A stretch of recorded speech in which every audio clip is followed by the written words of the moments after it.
और बात पवन कल्याण की। पवन कल्याण आंध्र प्रदेश का तूफान।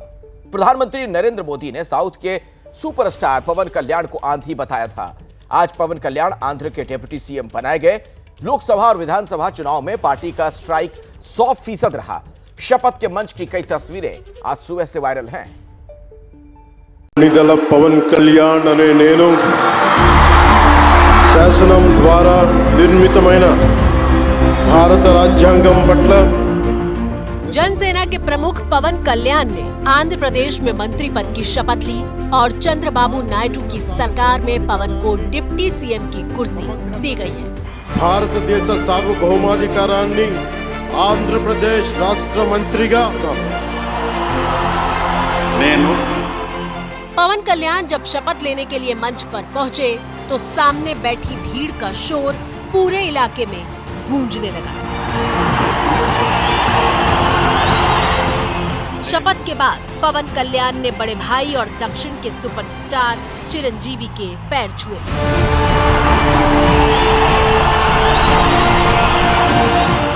विजयवाड़ा के इस मंच पर एक और दिलचस्प तस्वीर तब देखने को मिली जब चिरंजीवी का हाथ पकड़कर पीएम मोदी मंच के बीचों बीच ले आए। मोदी के एक तरफ चिरंजीवी थे तो दूसरी तरफ पवन कल्याण। सामने बैठे समर्थकों का जोश आसमान में पहुंच गया था।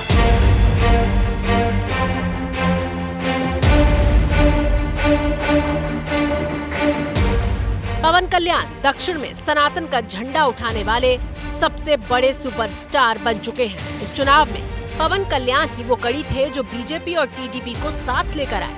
फिर गठबंधन करके तीनों ने चुनाव लड़ा और फिर आंध्र में एनडीए की आंधी चल पड़ी। पवन कल्याण की पार्टी 21 विधानसभा सीटों पर लड़ी थी और सभी 21 जीती। जनसेना 2 सीटों पर चुनाव लड़ी और दोनों सीट जीती। यही वजह थी कि दिल्ली में पिछले दिनों जब एनडीए संसदीय दल की बैठक हुई तब पीएम मोदी ने पवन कल्याण को आंधी बताया था। आंध्र, मैं अबू बाबू को पूछ रहा था, बोले हिस्टोरिकली ये सबसे हाईएस्ट विक्ट्री है। और ये जो यहाँ दिखता है ना पवन, ये पवन नहीं आंधी है।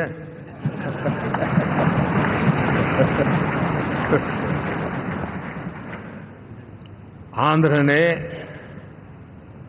इतना बड़ा हमारे प्रति जनमत दिया है। हिंदुस्तान के लिए एक सामान्य मानवीय की विकास की जो जिजीविषा है उसका प्रतिबिंब है।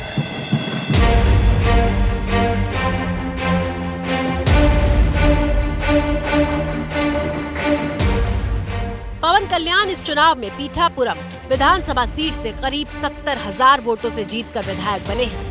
6 जून को जीत के बाद पवन कल्याण बड़े भाई चिरंजीवी से मिलने हैदराबाद में उनके घर पहुंचे थे।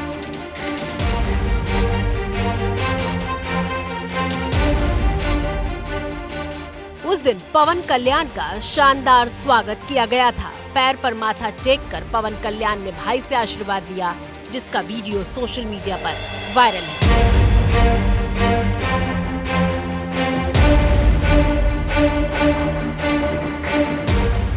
56 साल के पवन कल्याण ने 2014 में अपनी जनसेना पार्टी बनाई थी। 10 साल बाद पवन सियासत के सुपरस्टार बन गए और अब डिप्टी सीएम की कुर्सी पर पहुंचने वाले आंध्र के 9वें नेता बन गए हैं।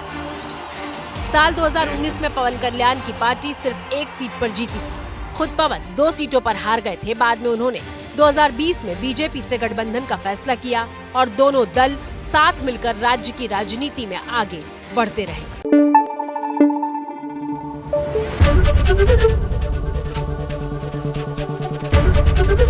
एबीपी न्यूज आपको रखे आगे।